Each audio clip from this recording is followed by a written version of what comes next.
va alla ricerca di tutta quella cucina tipica siciliana, anche a volte dimenticata. E oggi infatti ci racconta di questo armisanti, questo pane votivo tipico sciclitano, e adesso ce lo spiega meglio e ce lo prepara anche. Buongiorno, sì, io vado a caccia di quelle che sono le tradizioni, le ricette tramandate oralmente. Questa è una ricetta di nonna Carmelina ed è l'armisanti, non armi, arme significa anime in siciliano, quindi è il pane che si fa per gli santi tra l'1 e il 2 novembre per commemorare i defunti. Si regalava sicuramente una volta ai bambini e anche alle donne vedove e alle famiglie in difficoltà. È un pane tipico, sono a pasta dura, che si fa con la farina, più che altro oserei dire semola, che io in questo caso sto cirniendo.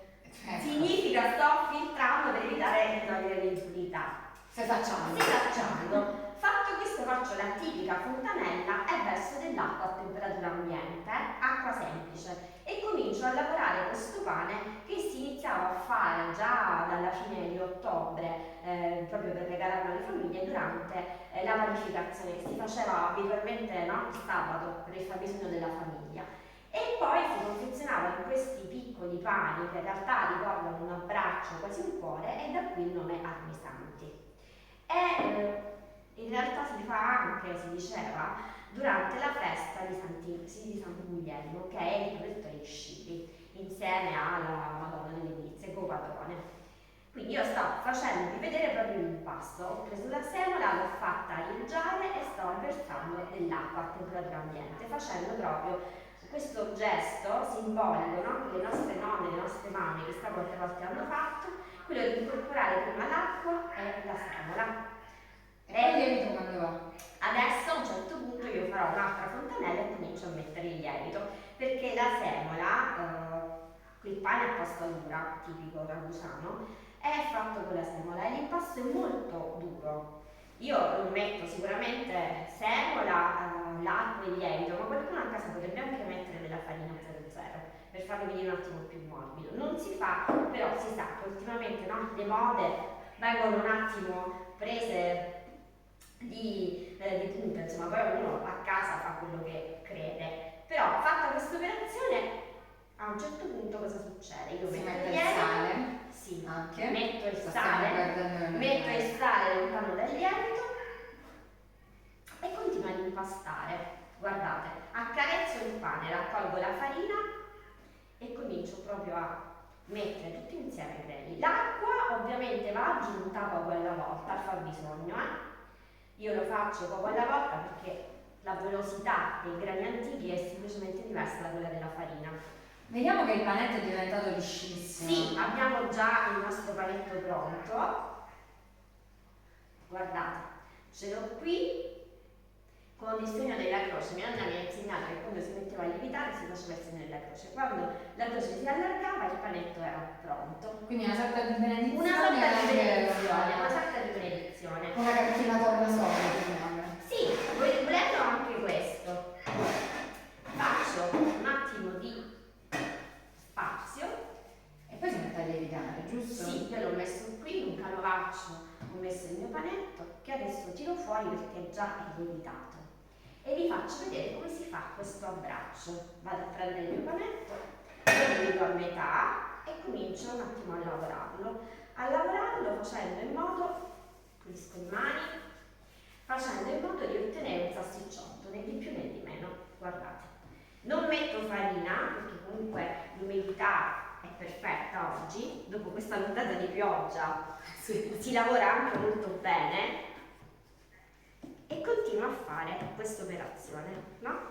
Lo stendo finché non ottengo, diciamo che da 800 grammi di semola, 450 ml di acqua, 18 grammi al massimo di sale, poi ovviamente ognuno fa a modo suo, e ottengo almeno 4 panetti, di cui 4 piccoli pani. Quanto dura questo pane?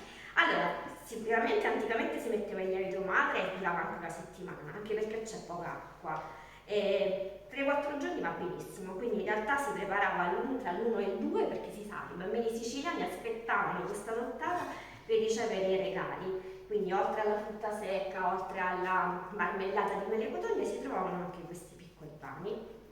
Allora io ho steso questo, a un certo punto fate finta che sia steso bene, Sì. lavorato perfettamente, faccio una sorta di V. Ecco, bisogna fare adesso la forma dell'abbraccio. Adesso e facciamo del la cuore. forma dell'abbraccio, facciamo una sorta di V, lo mettiamo così e facciamo il classico abbraccio, così. Che poi Gli fai anche le ditine. che poi a un certo punto diventeranno delle dita. Io faccio dei piccoli intagli con la punta del coltello, guardate qui, da una parte e dall'altra, e poi lo vado a ricamare. Ecco, ricamare che significa? Allora, ricamare in realtà faccio degli intagli che mi aiuteranno anche in favore di forno a far sì che il pane si allarghi, anche se questo pane in realtà che abbiamo già pronto, perché poi io lo metterò a lievitare, vi faccio vedere già pronto da me, guardate, non cambia moltissimo, perché rimane Sì, la quasi, forma. la forma è simile ma rimane quasi uguale. Lo metto a lievitare la prima volta il panetto 2 ore, dopo 2 ore lo rimpasto, faccio il salsicciotto, faccio questo abbraccio e lo rimetto ancora 2 ore a lievitare. Dopodiché vado in forno ventilato a 200 gradi, lo lascio lì per 20 minuti, 25 e questo è il risultato. Armi Santi, il pane votivo di Scicli. Bene, benissimo.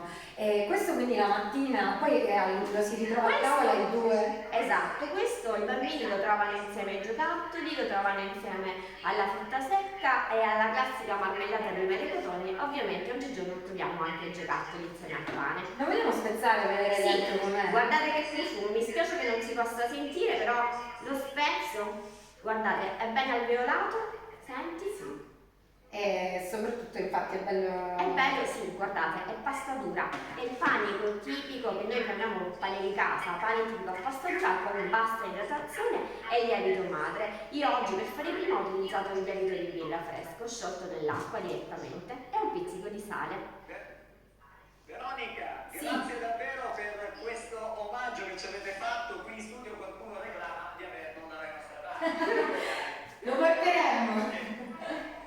In regia dico, ma non si può avere un po'.